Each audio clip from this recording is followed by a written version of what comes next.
Po ako, nag-explain why things can't happen.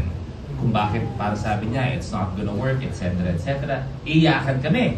Sinasabi ko palagi, Luis Manzano ka o Jessie Mendiola lang ko. Palagi ko siyang ginagawa. Totoo to. Hindi tayo magka-level. Iyakan kami. So iyakan. Sige na. Nagbabay na kami sa isa't isa. Okay, ang ganda ng babay namin. Umalis na siya. Eto, literal to.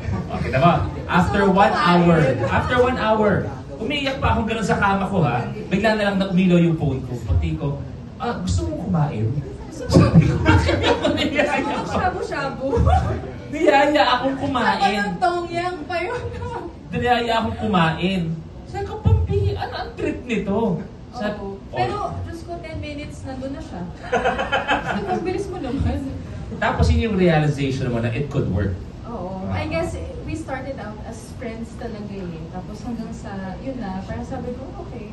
Parang, kasi at that time, kasi parang hirap na hirap ako, conflicted ako. Kasi sabi ko, kailangan magtrabaho ng dire-diretso eh. I had no time for love life.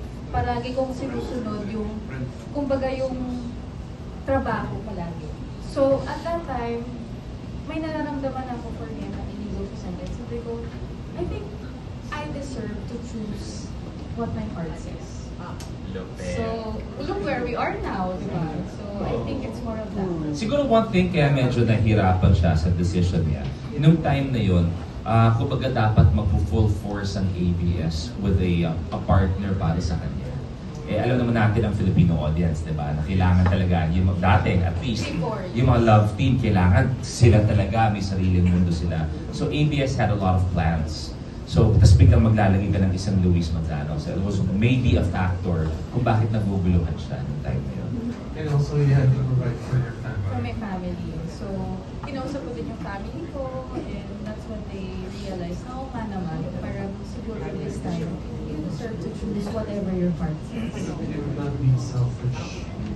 Exactly. So, finally, diba, yung na nangyari, everything fell into place, and now we have a little girl. We have a daughter. Turning 3 this month. Which everyone enjoys. Yes. Thank you. Thank you so much. Thank you, John. Ito